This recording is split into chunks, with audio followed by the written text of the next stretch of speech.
So welcome to this, which is the second in this series of 10 in conversations after these Paths to Utopia events.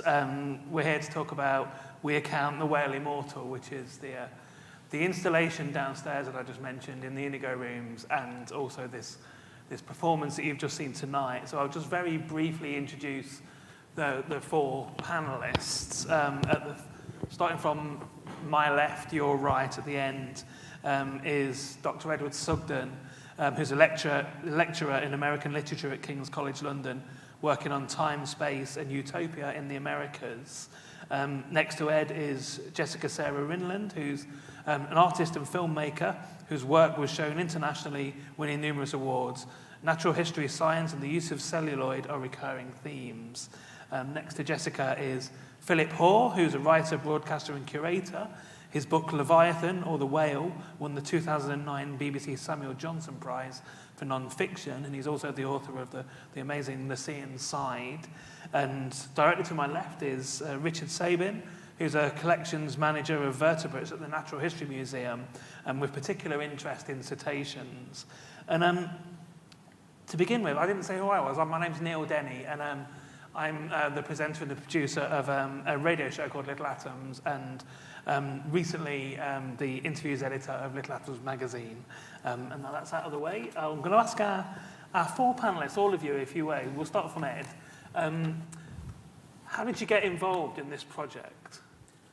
Well, so Philip and Jessica sent me an email sometime in August, and I've always admired Philip's work from afar, and it's just one of these kind of like serendipitous occurrences where our kind of interests collided, and I think we all kind of complemented what each of us didn't know. So I kind of was able to provide a kind of intellectual kind of superstructure for the project, I guess.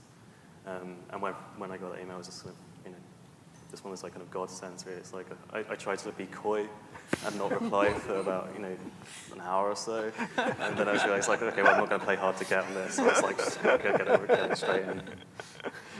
And Jessica? Well, one of the curators of Utopia, Gareth Evans, invited me to an open event where academics and artists were kind of invited to come up with ideas that could potentially become part of Paths to Utopia. And I just kind of sat quietly in the corner and thought about how we could come up with something with Philip, and then Philip and I were doing a talk at the National Maritime Museum. So I was like, oh, well, let's do something together. And then we started talking from there. Yeah. Yeah, and I suppose it's my relationship with Jessica, my admiration for her work, which Well, the great likewise. I didn't say that, but likewise. self-congratulation. But her work is really wonderful, especially the way it speaks to the natural world, and the disjunction between natural and human history is very interesting, as you will have seen this evening, and you will see in the installation. And she, like me, is a whalehead. She came to Provincetown, was it last year or the year before? It was the year 2 or before. 3 years ago. It's a while back now, Yeah. isn't it?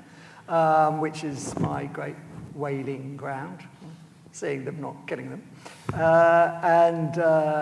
So we work very well together, and it's great for a writer to work. I love collaborating with artists. Writers are such jealous people anyway. You can't be in a room with other writers. It's just too it's too scary. So artists, fantastic. So yeah. And Richard? Yeah, I was contacted by Philip initially, was it last year, I think it was? And we started talking about the possibility of the skeleton of the Thames whale, the animal that came up the Thames in 2006, going on loan to be part of this exhibition, but there were programming issues with our museum and a bit of a bun fight on our side over the specimen. But we were able to spend time working in the research collection that we have, 2,500 skeletons of whales, dolphins and porpoises in the museum storerooms, and Jessica produced the amazing visuals that you can see, and Philip has written these incredible words, and they both condemned me to read a text that was so technically complicated and hideously, unbelievably difficult to pronounce, words that I've never even come across before. And apparently I did it really well. It was like You you were did in a very torture well. chamber. Yeah, It was like we had you in this For a short period of time. It was like cetacean Guantanamo Bay. Yes, it was. It was a You process. can't tell, though, when you watch the film.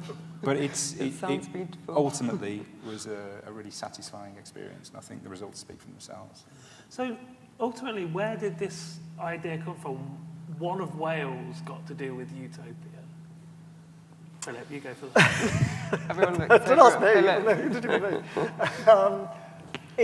It is a kind of it is a bit of one of these kind of an outrageous association, but I kind of think it works. Partly because of these three whales. So the whale that arrives in 1658, sort of on the eve of Cromwell's death, at the end of this extraordinary period in which Britain did become briefly utopian, or attempted to in certain ways. And so the whale, that represents so many other things. That whale is also the precursor of this extraordinary period of exploitation that's about to begin. Really, that's the beginning of it, that whale. And then the mythic whale at the heart of the installation, the second whale, which doesn't exist, Moby Dick, even though he is immortal and ubiquitous, he doesn't exist, except that he does in the Burton Constable whale, which is this sperm whale which was stranded on the Yorkshire coast, and the bones of which Jessica filmed. That stands, for me, for what Ed's particularly interested in the 19th century utopias, where utopia was a real concern, wasn't it? It was an ongoing concern. Ed hopefully will speak about that later. And then the third whale, which is the 2006 whale, which is the one that Richard was the face of, really. I mean, he was the face of all those global broadcasts. He was an emissary of that whale, in a way. So that was why it was so good to have him as part of the project. So these three speak to three ways of addressing utopia, two sort of real and one sort of putative. So, yeah. I want to know how the collaboration went then. So how did you all find it? I mean, Philip's already spoken about how, as a writer, he likes to collaborate with artists. But Ed, start with you. How did you find collaborating with these people? It was great, obviously. I tend to kind of relate most of my life to the film Spinal Tap, so I'll do that again. But my favourite scene in that is where the bassist Derek Smalls kind of is describing his role in the band, and one of them he describes as fire, the other one is ice, and he describes himself as like lukewarm water. And I kind of like see myself as like in the lukewarm water in this kind of project, you know. Because like, you know, kind of like a blank wall to kind of like bounce ideas off. It's kind of like try to provide kind of like some of the kind of historical scaffolding, some of the intellectual kind of structure, I guess, and you know, to kind of dig deep into some of the archives to find kind of these collision points between kind of Wales politics, Utopia, you know, in obscure, say, Renaissance texts and 19th century political thought through to the present day. Jessica, that one to you as well. I tend to, in my work, take a lot from literature, actually. So this was, or with Philip, we've collaborated before. This was the first time we really worked on something together, but it was kind of perfect. And this kind of juxtaposition between the images and these texts.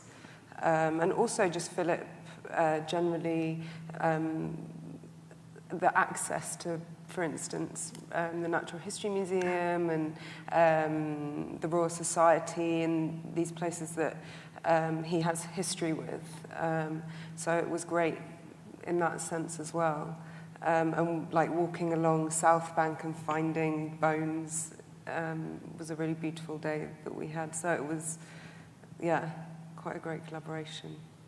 So Philip, you said you anticipated it being good, but how was the reality for you? It's really challenging. Tonight was a really nerve-wracking thing for me because normally I'm in control of the images myself, so I'm working with that, the words and images, which I really like doing, and that's under my control.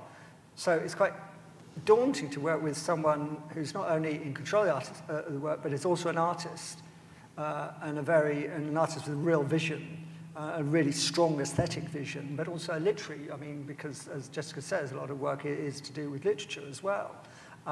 So that's really interesting. I really, you know, we sort of had arguments basically, you know. Because, you know, we're both kind of very keen on what we're doing, you know, we stand our ground, we don't really budge, you know, that's the point, really.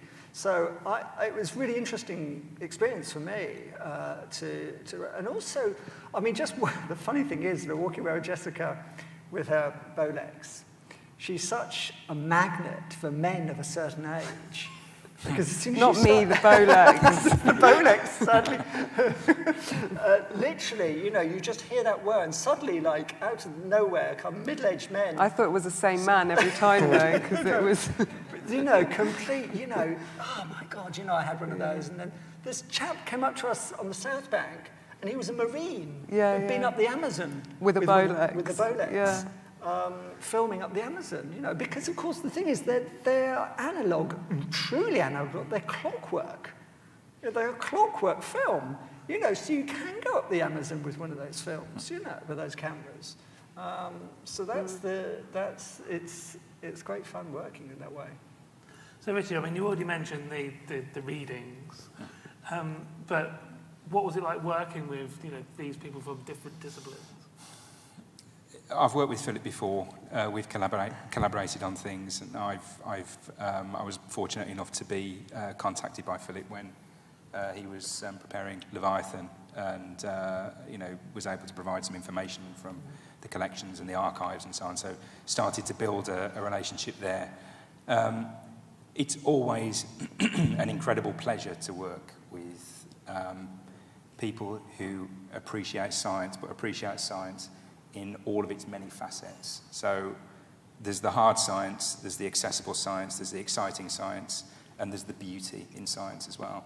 And to look at the skeletons from a purely aesthetic perspective, to look at the way those skeletons are laid out for scientific purposes, by species, by country, taxonomically, but there's a beauty in their form and the way that we as scientists arrange that material so we can make sense of the natural world, and to discuss it with Jessica and to discuss it with Philip, and to spend time in the stores, work through and just watch them gather the material was a pleasure, a real pleasure for me. So let's talk about the film. So Jessica, the installation, which is over the road, is like a triptych of films playing at the same time with a narration. What we've seen tonight is obviously different. and you were basically DJing that film Yeah. from the stage. Why on earth did you decide to put yourself through that? Well, I guess firstly the 3-screen installation was, we spoke about this quite a bit, and we decided on 3 screens. Firstly, simply because it's 3 centuries, and the idea of these multiple images, this layering of images, coming from the way that like a little romantic vision of how the whale sees. And how it perhaps has 2 visual fields and is seeing kind of multiple things at the same time. So that was where the idea of layering these images and the performance came from. And the interest in, because the film and this are things that change every time. And I normally show work once, like in a cinema or in a film festival, and this is on for 3 months. I've never had a piece on for this long. And there was something about that I didn't want it to be the same every time. I wanted for people who saw it to see it again and for it to be a new experience. Just like cheesy, but everyone has their own kind of utopia. So everyone who kind of experiences the film would then have their own perspective on it, or would be talking to someone else about it, and maybe they're just talking about something different, because Richard's voice would have come up in one thing that he said, but maybe the next loop, his voice wouldn't come up at all, or something like that. So tell us about how that works. How is it that you can have it so it's... That's Rob over there, our wonderful technologist who came up with the system. Do you want to talk about it a little bit? No? Because it was really him that we spoke about it. I told him what we wanted from it, and he did an amazing job. And both worked on that piece, and with this, with kind of forming a minimalist desktop background, really. But yeah. But again, why decide to do it live? Oh, why decide to do it? Well, it is that idea of it never being the same again. If we were to do that now, both Philip, like when you do performances, even so that, and also the whale, like I said, like having these multiple fields of vision and the layering of images. So a whale can't see stereoscopically unless it turns upside down. So I was in the Azores last month with sperm whales, and we were diving with them. Andrew Sutton was here just now. And to see us stereoscopically, a whale has to go upside down underneath you and look up. Because you imagine its eyes are pointing out sideways. So it has to look at you from below. So its perception of us is quite different. And we were just talking about this because a friend of ours has a young daughter whose eyes move independently. So she can look at Jessica with one eye, but look at Richard with the other eye. So independently, her eyes move independently. And my friends, there's a study on this from this little girl. She's only 6, because her brain must be wired in a very different way. Yeah, how can she interpret those 2 different? She's processing 2 lots of information, 2 lots of stimuli. A whale must do that. Yeah. And of course, a whale sleeps with half its brain closed. I don't know, Richard. Well, it's interesting that we're having this discussion, because there's a lot of data that's been gathered from cameras which have been attached through the use of suction cups to the heads of blue whales to try and get some information about how they feed, because it's such an incredible expenditure of energy. A blue whale has to make a very, very tough decision. It sees a ball of krill. Is it worth me opening my mouth?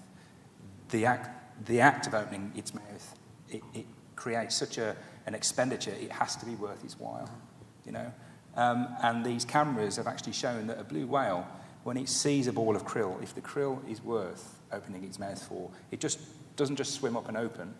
They actually rotate through 360 degrees, open their mouth as they rotate, engulf, close their mouth. It brings them to a halt, because the weight, the mass of water and krill in that distended throat sac is almost the same as their own body mass. They have to then force the water out through the baleen. But this whole thing has been captured with these GoPro cameras. Other cams are available. And it shows the degree of choreography and acrobatics these animals go through. And it's actually thought that they're rotating because they're using their eyes to check everything, to look, to make sure that they are making the right decision, that they've, basically covered all the bases and they take it in. So we're learning more about cetacean vision with every year that passes, and actually it's a very, very important sense for cetaceans. And I want to come back to blue whales as well in a little while, but let's just stick with Jessica for a minute. I just want to talk about the shooting of the film as well. I mean, you talked about the camera. Tell us a little bit more about that camera. So the Bolex is a 16mm camera that's clockwork. It only lasts 20 seconds on a spring, and then you have to wind it again. And there's something I've pretty much since I started filming, I've always used that camera. And the more I work with scientists, the more interesting the parallels are to me. So not only the chemical process, but loading, reloading, physically taking specimens through filming them. Just the amount, especially, actually it's not part of the film, but I did a necropsy it was a harbour porpoise a few years ago with the cetacean stranding program. And that was the first time when I really started thinking about the parallels between filming and processing, and then how the scientist or the pathologist then does that. But yeah, anyway, so then that is then digitized, the 60mm is then digitized, and I'm also using archive footage and from various sources, and also just open sourced. And then it's been transferred to digital, and then working with Rob in this new technology. So it's kind of a bit like these 3 centuries or something, or it's more condensed because cinema's a lot younger, but it's incorporating this history within the film. But yeah, and this layering of times. Ed, I want to talk about the whale in literature, and we saw in Philip's talk about Melville in London, and Herman Melville, he comes to London. He'd already spent time whaling, and he comes from a place where whaling was the industry. So how important was that London whale to him then, to the genesis of Moby Dick? I mean, I think the trip to London is sort of essentially formative. He goes from writing fairly well-written but run-of-the-mill non-fiction. Something happens in London that kind of catalyzes the creation of Moby Dick, of Pierre, of all the kind of late masterpieces. I mean, quite what it is, is kind of elusive. Some will become this kind of dense reading of people like Sir Thomas Browne and Shakespeare that he did while over here. And Thomas Browne himself is one of the people we kind of think about because he talks about the whale skeleton in the 17th century, I think. So, this is essentially a formative kind of aesthetic experience for Melville. But as much as I try and kind of think through how that transition happens, it's almost impossible to trace.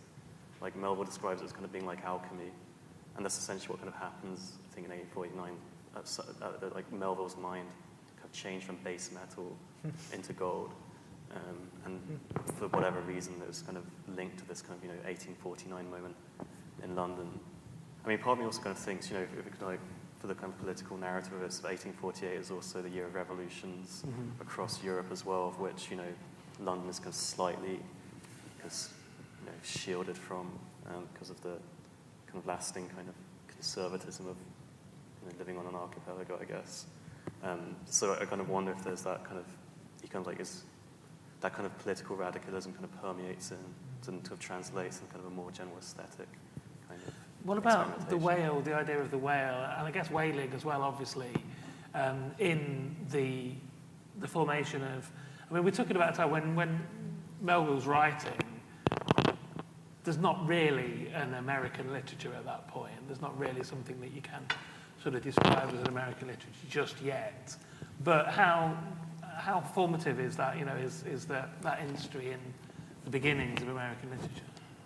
And more, like, extremely so. I mean, it's not just there isn't American literature. There's no, like, America as such, at least not in the way we would understand it now. You have kind of earlier, like, nautical sea fiction. So one of the books that he looked at was called Miriam Coffin, which is about kind of Nantucket kind of whalers. You have kind of non-fiction tales of whalers at sea. I mean, a lot of this kind of early American literature actually is kind of nautical rather than land-based. And I think kind of like the kind of parallel which happens is that in the same way that essentially kind of, you know, the US's kind of transition into its modern form takes place through whaling. You know, it's kind of huge industry behind kind of slave-manufactured cotton, the second greatest industry. So its kind of rise onto the world stage coincides with the dominance in the whaling industry. And that Melville then writes a book about whaling, which becomes the great American novel. And that's very, very much in, like, apostrophes, because I hate saying that word. It's no kind of coincidence, because these are two kind of parallel but interconnected histories. America's dominance economically, and the development of Melville's aesthetic. And it all goes, you know, the kind of crucial event isn't in the 1840s, actually it's 1812, the War of 1812, in which America defeats Britain and essentially kind of opens free trade in the Pacific, which catalyzes the growth of whaling industry. And Melville kind of lives within that Pacific fold. These... Oh, go on, sorry. Sorry, no, it's just really interesting because the utopian commune of Fruitlands who are militant vegans, aren't they? And they refuse to use whale oil, so they can't read at night, so they don't burn their lamps. They refuse to use cotton because it's produced by slaves. They'll only wear linen clothes. It's the only non-exploitative material. They won't use animals on their land. They're kind of... and they're sort of an extreme version also of Shakerism, aren't they, as well? Which is very much... Melville and Hawthorne are really surrounded by these utopian sects, like spouting up everywhere, really, aren't they? Especially in New England. Yeah, I mean, if you think kind of US politics is insane now, you should kind of go back to the 1840s, because you won't believe the type of kind of haphazard kind of ideologies, kind of utopian communities that emerge, as well as kind of, sadly, the kind of usual kind of like nativist strain, which has kind of retained its hold. But, you know, so it's an era when kind of ideology as we understand it now isn't fully formed. Most ideologies are like in their own codified form, even like prominent ones like liberalism. So you kind of get lots of these experiments with kind of different ways of living politically and thinking politically, of which the utopian commune is the kind of major symptom. And usually America is the place where that occurs. So Owen kind of takes over kind of utopian socialist community to New Harmony in Indiana, crazy kind of millenarian sects kind of set up in the Indiana wilderness. You know, so there is like a weird kind of way in which these kind of different kind of, you know, I guess like almost longitudinal and latitudinal coordinates are aligning and then like just getting expressed in Moby Dick. The three whales, the three Thames whales, going from the right whale in the 17th century to the bottlenose whale in 2006. Richard, these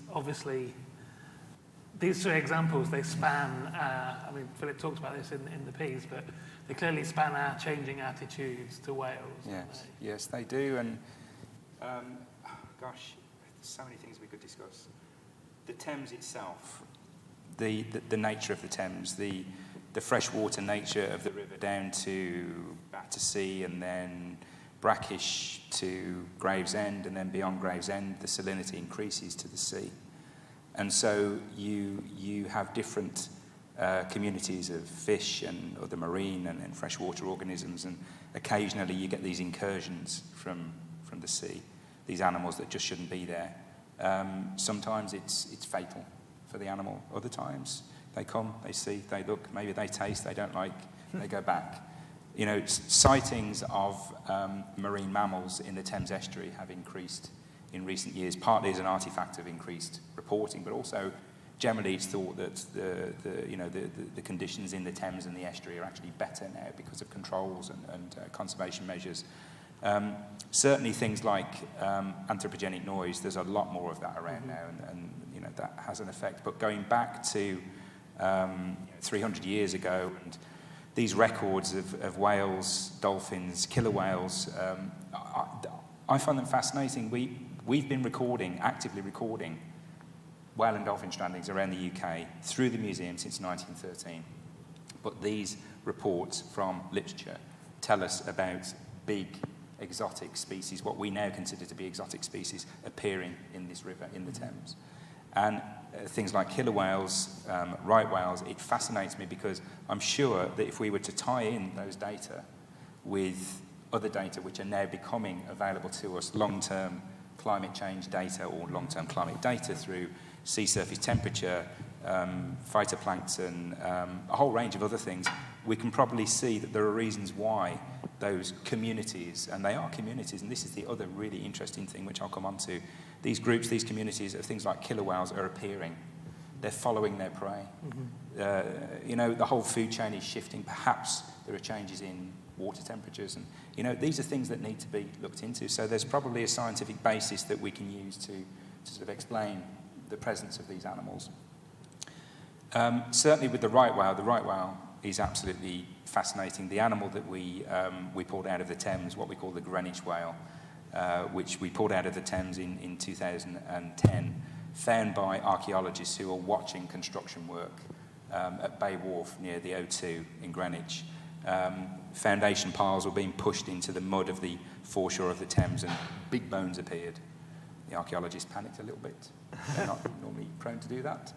But they gave me a call. I like big bones, and I was able to help them identify this enormous whale. I got terribly excited about it. The opportunities to collect for scientific examination specimens of that size, so close to the museum, you know, are just so few and far between. A North Atlantic right whale, an eastern subpopulation, a member of the eastern subpopulation, which we, through our whaling activities, had basically rendered extinct on this side of the North Atlantic by the early 20th century. Now there's only a couple of hundred of them over on the western side of the North Atlantic. One example. The Thames whale from 2006, what can I say? It was a major cultural event. It was probably the first social media event of its kind. I'd actually refused a camera phone from the museum. They offered me a camera phone 2 months before that happened. I said, why would anybody need a camera in a phone? That's a ridiculous idea. Yeah, so, but the day that the whale was reported as actually being in the river, and I appeared at Battersea Bridge 7 o'clock in the morning with our press officer, and then spent the rest of the day running up and down, following the whale, talking to the press, and I couldn't believe how people were reacting to that. You know, and I think the installation beautifully addresses the changing attitudes. We have 2 of the 3 whales in our research collection.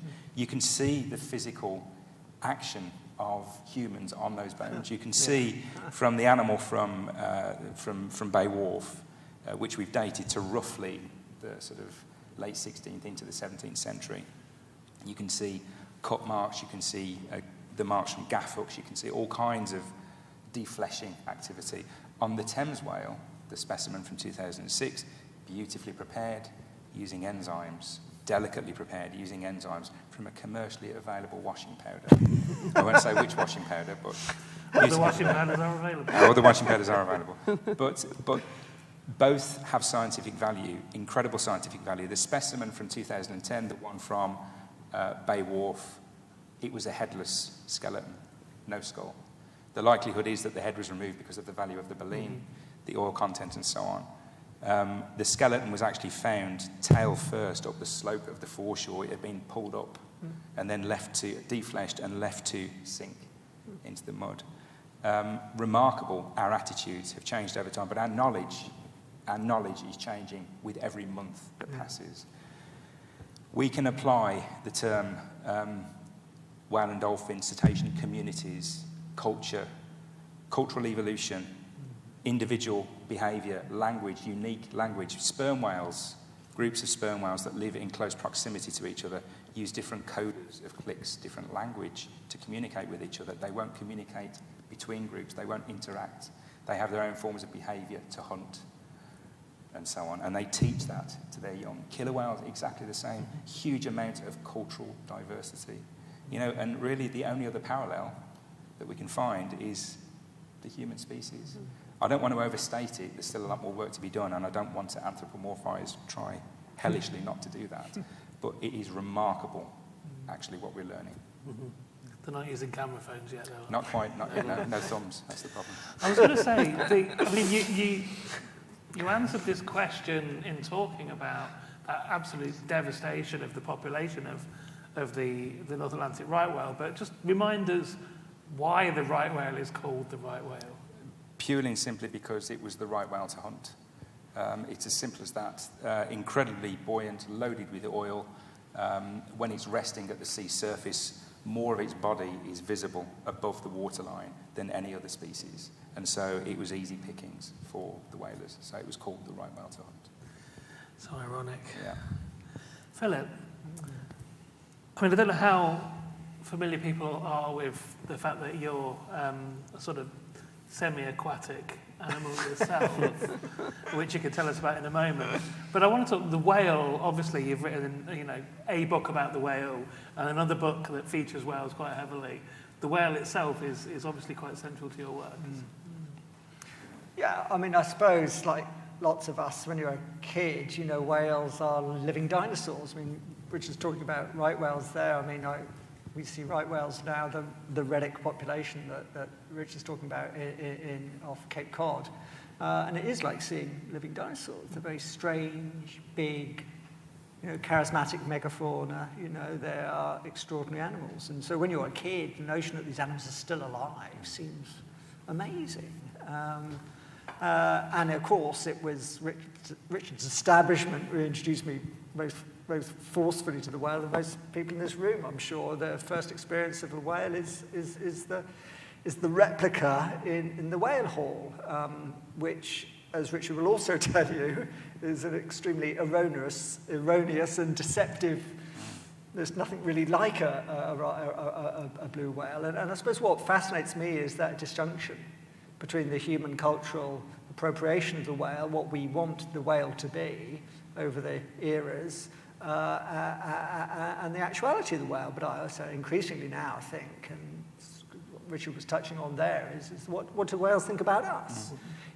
How do we feature in their culture? We know, for instance, the grey whales of California, which are still being hunted in the 20th century, were called devilfish by the hunters because they fought back so ferociously when they were hunted. Well, they did that because the whalers selected the calves and killed the calves first, and so the mothers came in to defend the calves. And there is nothing in the world as ferocious as a female defending its young. And yet those same whales, there might even be the same individual whales, because grey whales certainly live to 100 years old. Something else that Richard and I were talking about just now, the longevity of these animals, the longest living mammals. Bowhead whales probably live to 300 years, certainly 235, but long-living whales. These same whales now come up to boats to be patted and cosseted. Well, what has happened? And what does that... And a whale has a very big brain. Sperm whales have the biggest brain of any animal. What is it doing with that brain? I mean, we know that a sperm whale is processing complex sound because of those clicks that Richard talks about, and I've been echolocated by sperm whales, that moving through your bones, feeling the three-dimensional picture of you being beamed back to that head. So what does it read? What does that whale read of us? And as long as what we're talking about, the whole thing we're talking about tonight, is this long association between human and cetacean. It's a very long association. If you're talking about an animal which we now know is a cultural animal, this animal has a culture which is matrilineal, is deeply embedded, and an animal, a species like the sperm whale, which predate us by tens and tens of thousands of years. And remember too that they are whales, dolphins, porpoises, are animals which have gone back into the ocean from the land. And 55 million years ago or so, the common ancestor of the cetaceans, the whales, dolphins and porpoises, and the artiodactyls, the even-toed ungulates, the gazelles, the antelopes, as we know them today, was a common ancestor effectively. And it's a remarkable piece of evolutionary history that we hope to explore more. It's a utopian notion, isn't it? These animals left the land. And it's almost as though we had to punish them for their hubris, their arrogance in leaving our land. You know, so we have to extend our dominion on them. And yet, it doesn't work. It doesn't work. I mean, although, the irony is that, you know, the whale's future is in our hands in many ways. And what Melville says in that chapter is, you know, the notion, this kind of Edenic notion of the world being flooded anew, the whale regaining its... But actually that kind of is happening, isn't it, Richard? I mean, whales are regaining their old hunting grounds, aren't Absolutely, yeah. I mean, you know, various conservation mechanisms which have been put in place over the past few decades by the International Whaling Commission and very thoughtful governments around the world have allowed whale numbers to recover to a certain extent. And, you know, the recorders that we have around the UK who literally stand on the edge of the land with binoculars and report to the Sea-Watch Foundation. Numbers of animals, different species, blue whales in the Irish Sea, humpback whales, fin whales, you know, an increase in numbers of sightings. This is encouraging because it suggests that we've given them a chance to recover. And certainly with the blue whale, it's a species that we almost took to the edge of extinction a few decades ago, and now they're starting to recover. I'm going to open it up to the audience for questions in a moment, but before we do, I said I wanted to come back to the blue whale. Richard, you've just finished us up there. And Philip, in The Sea Inside, you talk about experiences you had with blue whales. Could you just finish off telling us something about meeting the blue whales? Well, a friend of ours here in the audience tonight, Gihan, will tell us a lot about this as well, because as a Sri Lankan, he's been part of the rediscovery of this population of blue whales off the southern coast of Sri Lanka, which there are arguments whether it's residential, whether it's a moving population, but certainly, partly because of the war with the Tamil Tigers, there was this kind of notion of this part of the sea which was a militarized zone, so it wasn't exploited. Tourists weren't really going there. Suddenly, as that war ended, and that's opened up, and it's extraordinary because only 8 nautical miles off Dondra Head on the southern tip of Sri Lanka are these vast creatures. And when you see them, it's impossible because you see them from afar, and the world's biggest creature is identified by nothing, by a blow, by the condensed breath from its lung. It's not a spout of water shooting out from those blowholes. It's condensed breath, because whales are actually incredibly hot creatures. And its breath condenses like a human breath in the air. But when you see it from miles away because it's 10 meters high. It's as high as a house. You know, so the size of the animal is indicated by this cloud of nothingness. So when you actually come upon the animal, you can't compute it because it's too big to look at. I mean, it literally is too big to look at. So you concentrate on bits of it, like this jigsaw. This is what Jessica's work does so beautifully. So you focus in on the colour. So yes, my God, it's blue. It's metallic blue. It glints. It's of the sea, but apart from the sea. And as it moves, the sea parts for it. It's this imperial presence, and it draws itself through the water so slowly. So you see the rostrum, you see the great nostrils, the double nostrils, the great sort of wedge-shaped head, and then this bulk, this length of body, which is longer than the room we are sitting in now. It takes so long to move through your vision, and then suddenly there's this rather visibly small dorsal fin. And then that's the moment you know, because the thing with whales is they choreograph their encounters. This is why they seem to us so magical, because the encounter is then, you know, it's kind of the money shot, because it rises and then presents this fluke which is as big as an aircraft's tail fin. I mean, an elephant could stand on this animal's flukes. And then in what seems like slow motion, but of course is not, but it's slow motion because your brain is trying to register it, almost like a sperm whale's sonar, and then flies through it. And it creates this shape, which is one of the most satisfying shapes in nature. I think Zaha Hadid could not compete with it, you know. It's the most exquisite thing. And it's the sense of this animal which is so big, and yet not there. And when you're in the water with animals like that, you see them, and then they're gone. It's like Star Trek, it's like warp factor 5. They just go. And we were talking just now about the right whale, how these ugly, ugly names that we have for these animals, sperm whale, humpback whale, human names for beautiful animals. The name for the sperm whale in France is cachalot. And I prefer that because it's almost, and it's not actually, but it's almost a play on words, cache-alot, hider in the water. And that's what these animals are. And that's why there is always a distance with them. I've been as close to whales as Richard is to me now, but I've never felt part of their world. Never felt part of the world, because it's an alien world. Right, at that point, I'm going to ask if we have any questions from the audience. And I think we have a microphone. So if you would wait for the microphone to come, because we are recording it. Any questions? This lady right here at the front.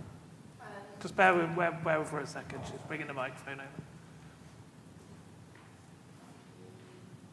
over. Had a question. Don't know if it's actually working. Yeah. Maybe for Ed.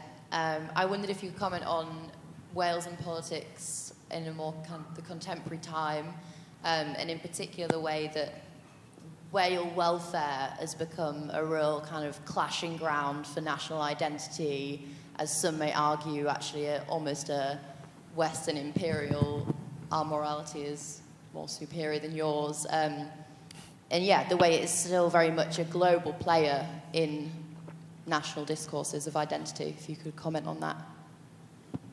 Yeah, I mean, I think that's absolutely right. I mean, I think there is that kind of ecological frame for thinking about whales. How do people use the whales like a battleground over national rights, say like Japan about kind of oceanic space? You know, it's like kind of one of these kind of boundaries, kind of well, no, I won't use that word, like a territory in and of itself that moves around the world and then it's competed for by different nations. I mean, but I think as interesting is the way in which the whale still kind of functions figuratively in a political sense. So, like in the last 15 or so years, Moby Dick, say, has been used as an emblem of 9/11, the Iraq War, the financial crash, ecological crisis, whatsoever. So there's a way in which, for kind of historically varying reasons, the whale kind of expresses this kind of political unconscious, if you will, the way in which kind of people figure politics through metaphor. And I think that's the really interesting thing about whaling and whales and politics, the way in which, from at least Hobbes onwards, it's just kind of functions as like an eerily representative kind of terrain for people thinking politically.